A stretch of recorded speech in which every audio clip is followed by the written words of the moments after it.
Praise the Lord. மீண்டுமாக உங்களை சந்திப்பதிலே மிக்க மகிழ்ச்சி. ஒரு சில தினங்களுக்கு முன்பாக நாம் சாபம் வருகிறதான வழிகளை அறிந்தோம். இப்பொழுது அந்த சாபம் வரக்கூடிய வழிகள் பாத்தீங்கன்னா உங்களுக்கு 5 காரியத்தை சொன்னேன். அது என்னன்னா, நம்மளுடைய முன்னோர்களிடத்திலிருந்து நமக்கு சாபம் வரும், நம்மளுடைய வாயினாலே நமக்கு சாபம் வரும் இல்லையா. அடுத்தது 3வது, தனக்குத்தானே சாபங்களை வருவித்துக் கொள்கிறோம். 4வது, ஊழியக்காரரிடமிருந்தும் சாபம் வரும். 5வது, ஆண்டவரிடத்திலிருந்தும் சாபம் வரும் என்று சொல்லி நம்ம பார்த்தோம் இல்லைங்களா. இன்றைக்கு நிறைய பேருக்கு பாத்தீங்கன்னா சாபத்துலதான் நீங்க இருக்கீங்களா அப்படிங்கறது நிறைய தெரியல. இப்போ இதெல்லாம் சாபம் அப்படின்னு நீங்க தெரிஞ்சாதானே நீங்க சாபத்துல இருக்கீங்களா ஆசீர்வாதத்துல இருக்கீங்களான்னு தெரியும் இல்லையா. இப்ப நான் சொல்ற இந்த லிஸ்ட்ல எல்லாம் நீங்க இருக்கீங்கன்னா நீங்க சாபத்துல இருக்கீங்கன்னு அர்த்தம். சரியா. உபாகம புஸ்தகம் மிக தெளிவாக வேதாகமம் நமக்கு சொல்லுகிறது. உபாகம புஸ்தகத்திலே 7ஆம் அதிகாரத்துல நீங்க பாத்தீங்கன்னா நிறைய காரியம் இருக்கு. அதே மாதிரி 28ஆம் அதிகாரத்திலே நிறைய காரியம் இருக்கு. சரிங்களா. அதுல ஒரு சில காரியங்களை நான் உங்களுக்கு சொல்லுறேன். ஓகேவா. முதலாவது, சாபம் எப்படி வரும் என்று நான் கடந்த வீடியோவில் சொன்னேன். தேவனுடைய கோபமே சாபம் இல்லையா. அப்போ இது பாத்தீங்கன்னா இந்த சாபம் என்ன பண்ணும் அப்படின்னா, ஒரு நபர் ஆதியாகமம் 3:17 சொல்றாரு, உன்னிமித்தம் பூமி சபிக்கப்பட்டு இருக்கும். நல்லா தெரிஞ்சுக்குங்க. இன்னைக்கு நிறைய பேர் வந்து ஜோம் பண்றாங்க, ஆமா நாங்க இருக்கிற பூமி சபிக்கப்பட்ட பூமியா, நாங்க இருக்கிற வீடு சாபமான வீடா அப்படின்னா இடம் இல்ல. ஒரு தனி மனிதனுடைய கீழ்ப்படியாமை நிமித்தமாக சாபம் வருகிறது. அந்த சபிக்கப்பட்ட மனிதன் எந்த இடத்தில் இருக்கானோ அங்க சாபம் வரும். அப்போ நம்ம மூலமாக தான் சாபம் வருமே தவிர இடத்துல இருந்து சாபம் நமக்கு வரல. ஓகேவா. அப்போ சாபம் என்ன இருக்குங்க, ஒரு சபிக்கப்பட்ட மனுஷன் இருக்கிற இடத்துல எல்லாமே சாபமா இருக்கும், விளங்காது. ஓகேவா.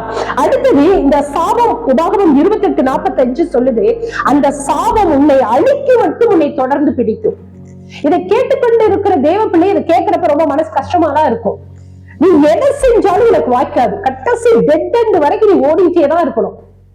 எது செஞ்சாலும் வாய்க்கல. ஏன் அப்படின்னா சாபத்துல இருக்கீங்க. எதை செய்தாலுமே வாய்க்கலையே. நான் ஒரு பிசினஸ் தொடங்குறேன், அந்த பிசினஸ் லாஸ், அடுத்தது அது லாஸ். எதை செய்தாலும், வீடு கட்டலாம்னு நினைக்கிறேன், செய்ய முடியல. ஒரு நல்ல காரியம் செய்யலாம் இருக்க, செய்ய முடியாது. ஏன்னா நீ சாபத்துல இருக்கீங்க. அடுத்தது சொல்றாரு உபாகமம் 28:17, உன் கூடையும் உன் மாப்பு செய்கிற தொட்டி என்ன இருக்கும், எல்லாம் காலியா இருக்கு, குறைவு. எவ்வளவு நீ உழைத்தாலும் கொஞ்சம் தான் இருப்பீங்க. எவ்வளவு நீ போட்டாலும் அதுல அவுட்புட் வரவே வராது. நிறைய பேர் சொல்லுவாங்க, நான் அவ்வளவு கஷ்டப்படுறேங்க, 12 மணி நேரம் வேலை செய்யறேன், ஆனா கொஞ்சம் சம்பளம் தான் வருது, கொஞ்சம் லாபம் தான் வருது, அது வாய்க்கும் வயிற்றுக்குமே பத்தல அப்படிங்கிறாங்க. காரணம் என்னன்னா சாபத்துல இருக்கீங்க. அடுத்தது சொல்றாரு, என்னுடைய குழந்தைகளுக்கு குழந்தை பாக்கியம் இல்ல, 10 வருஷம் ஆச்சு, 15 வருஷம் ஆச்சு, குழந்தை பாக்கியம் இல்ல, சாபத்துல இருக்கீங்க. குழந்தை பாக்கியம் இல்லாமையும் சாபம். அடுத்தது சொல்றாரு, கொள்ளை நோய் அப்படின்னு என்ன அர்த்தம்? கொள்ளை நோய்னா என்ன? கொள்ளை கொண்டு போய்விடும். அந்த நோய் உங்களை எங்க கொண்டு போயிடும்? மரணத்துக்கு கொண்டு போகும். அப்படிப்பட்ட வியாதி. என்னென்ன வியாதிங்க? டிபி, கேன்சரு இல்லையா, கருங்காலி, அம்மை, இதெல்லாம் ஒரு லிஸ்ட் கொடுத்திருக்காங்க உபாகமத்துல. இதெல்லாம் சபிக்கப்பட்ட வியாதிகள். இதெல்லாம் உங்களுக்கு இருக்கா? உடனே நீங்க உணர்வு அடையணும், ஐயோ நான் சாபத்துல இருக்கனே, ஆண்டவரே இந்த சாபத்துல இருந்து உங்க கண்கள்ல என்ன செய்யணும்னா கிருபையை பெற்றுக்கொள்ள வேண்டும் அப்படின்னு சொல்லி நீங்க என்ன செய்யணும்? மனம் திரும்பணும் இல்லையா. நிறைய பேருக்கு நீங்க என்ன ட்ரீட்மெண்ட் எடுங்க பாருங்க, அதுல ஒரு இம்ப்ரூவ்மெண்டே இருக்காது, ஒரு முன்னேற்றமே இருக்காது. காரணம் என்னன்னா தேவனுடைய கோபம். தேவ கோபம் இருக்குன்னு அர்த்தம். அப்போ இப்படிப்பட்ட கோபம், இந்த மாதிரி வியாதிகள் எல்லாம் இல்லையா, மூல வியாதியே இருக்கா, அது உங்களுக்கு சாபம். டிவி இருக்கா, சாபம். நான் சொல்லல, வேதாகமம் தெளிவாக சொல்லுகிறது. இதை கேட்டுக்கொண்டு இருக்கிற தேவ பிள்ளையா, அப்ப கிறிஸ்தவர்களுக்கெல்லாம் இந்த வியாதி எல்லாம் வரக்கூடாதா? வரக்கூடாது. நான் சொல்ல வரக்கூடாது. ஏன் வருது? நீ கர்த்தருடைய கண்களில கிருபை நீ பெற்றுக்கொண்டா உனக்கு எப்படி வரும்? வந்தாலும் ஓடிடணும். இல்லையா? வரக்கூடாது, வர விடக்கூடாது. ஆரம்பத்துல தெரிஞ்ச உடனே கர்த்தருடைய சாபம் எனக்கு இருக்கு, கர்த்தர் மேல கோபமா இருக்காரு, அப்ப நான் உடனே என்ன பண்ணும்? சரண்டர் ஆயிரணும், என்ன தாழ்த்திடுறேன், நான் ஆண்டவர் கீழ்படுகிறேன்னு சொல்லி ஒப்பு கொடுத்துட்டீங்கன்னா உடனே ஆண்டவர் உங்க மேல என்ன பண்ணுவார்? மனம் இறங்கிடுவார் இல்லையா? அப்போ இதெல்லாம் என்னென்ன? சத்துரு உன்னை மேற்கொண்டு கொண்டே இருக்கானா? நீ சாபத்துல இருக்க. நான் எவ்வளவுதான் கட்டினாலும் அந்த கடன் தீரவே மாட்டேங்குது இல்லையா? நான் எவ்வளவுதான் தாழ்மையா பேசுறேன், ஆனாலும் அவங்க சமாதானம் ஆக மாட்டேங்கிறாங்க. நீ இன்னும் சாபத்துல இருக்க, சாபத்துல இருக்கீங்க. உணர்வடையணும். அடுத்து சொல்லுவாங்க மூளை கோளாறு சாபம். நீங்க ஒரு வீடை கட்டுவீங்க, உபாகமம் 28:30 சொல்றாரு, நீ ஒரு வீடை கட்டுவ, ஆனா அதை அனுபவிக்க முடியாது. ஒரு பொருளை வாங்குவ, ஒரு ஜுவல் வாங்குவ, அது எங்க இருக்கும்? பேங்க்ல இருக்கும். ஏன்? சாபம். இதை கேட்டுக்கொண்டு இருக்கிற தேவ பிள்ளைகளே, இப்படிப்பட்ட சாபத்துல நீங்க இருக்கீங்களா? உணர்வடையுங்க. அவர் சொல்றாரு, உன் குழந்தைகள் உனக்கு பிரயோஜனம் இல்லாம, நான் கஷ்டப்பட்டு என் பிள்ளைகளை நான் என்ன பண்ண படிக்க வச்சேன், கஷ்டப்பட்டு நான் என் பிள்ளைகளை என்ன பண்ண வளர்த்தேன், கஷ்டப்பட்டு நான் என் பிள்ளைய கல்யாணம் பண்ணல, ஆனா என் பிள்ளை என்ன பாக்குறதே இல்லைங்க அப்படின்னு எத்தனை தாய் தகப்பன்மார் கண்ணீர் வடிக்கிறாங்க தெரியுங்களா? காரணம், நீங்க இன்னும் தேவனுடைய கோபத்துல இருக்கீங்கன்னு அர்த்தம். நீங்க இன்னும் சாபத்துல இருக்கீங்க. உங்க பிள்ளைங்க மேல நீங்க வருத்தப்படாதீங்க, நீங்க மனம் திரும்புங்க. ஆண்டவரே, நான் உங்களை காயப்படுத்திட்டேன், அதனாலதான் என் பிள்ளை என்ன காயப்படுத்துறான், நான் உங்களை பார்க்கல, நான் உங்களுக்கு உண்மையா இல்ல, நான் உங்களை நேசிக்கல. நல்லா தெரிஞ்சுக்குங்க, நீங்க என்ன செய்றீங்களோ அதற்குண்டான பலனை தான் நீங்க பெற்றுக்கொள்வீங்க. இன்னைக்கு நான் ஆண்டவரை நேசிச்சா என் பிள்ளை என்ன நேசிப்போம், நான் ஆண்டவருக்கு உண்மையா கொடுத்தனா என் பிள்ளை எனக்கு கொடுப்போம், நான் என் ஆண்டவரை நல்லா பார்த்துட்டேன்னா அவர் என்னுடைய பிள்ளைங்க என்ன நல்லா பார்த்துக்கும் இல்லையா? அப்போ பிள்ளைங்க நம்மள கீழ்படியல, பிள்ளைங்க நம்மள பார்க்கல, பிள்ளைங்க நம்ம மேல அன்பு செலுத்தலன்னா நீங்க எங்க இருக்கீங்கன்னு அர்த்தம்? சாபத்துல இருக்கீங்கன்னு அர்த்தம் இல்லையா? அப்ப நம்ம என்ன செய்யணும்? உணர்வடையணும். இந்த சாபங்கள் வருகிற இன்னொரு காரியம் என்னன்னா, தாய் தகப்பன்கிட்ட இருந்து சாபம். இன்னைக்கு நிறைய தாய் தகப்பனுக்கு நான் சொல்ற அட்வைஸ் என்ன தெரியுமா? தயவு செய்து உங்க பிள்ளைங்க உங்களை கோபம் முட்டினா, அல்லது உங்க பிள்ளைங்க உங்களுக்கு கீழ்படியாம இருக்காங்கன்னா, உங்களுக்கு கோபம் அதிகமாயிருக்கா, ஒரு தடி எடுத்து அடி சாத்துங்க, தப்பே கிடையாது. நீதிமொழிகள்ல சொல்லுது, பிள்ளையாண்டான என்ன பண்ண, பிரம்பை கையாடாதவன் தன் மகனை பகைக்கிறான். நீ பிறம்ப எடுத்து அடி, அவன் சாக மாட்டான்.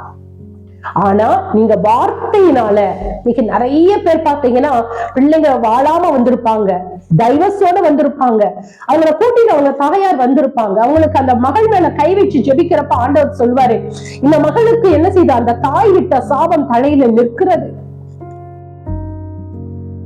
அப்ப உங்களை கேட்போம், ஏமா நீங்க விட்ட சாபம் தான் உங்க பிள்ளைக்கு என்ன பண்ணுது, வாழாம வந்துருக்கு. அந்த தாயும் அந்த மகளும் அழுவாங்க.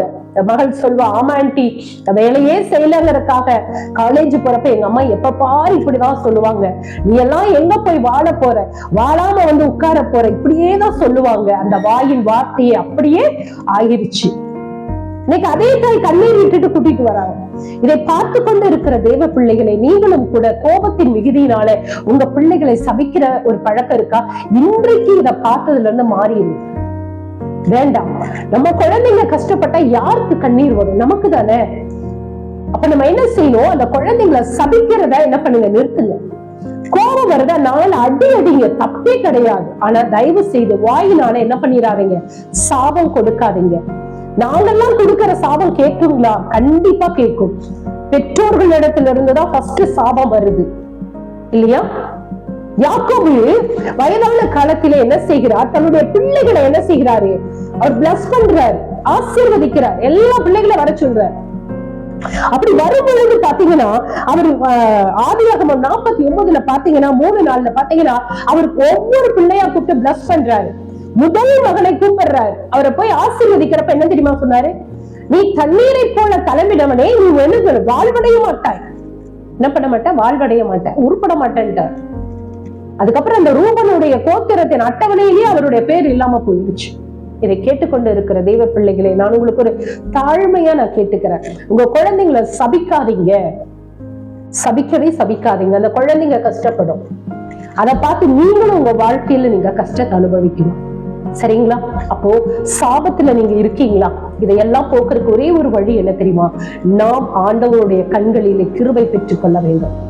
அவருடைய கோபத்தை ஆற்றும்படியாக நம் தாழ்மை தாழ்த்தி அவருடைய என்ன பண்ணும், கீழ்ப்படியணும். ஆண்டவரே, இதுவரையும் நான் என் வாழ்க்கையில நான் கீழ்ப்படியல, அதனாலதான் தொடர்ந்து என் வாழ்க்கையில இவ்வளவு பிரச்சனையில நான் இருந்திருக்கேன்.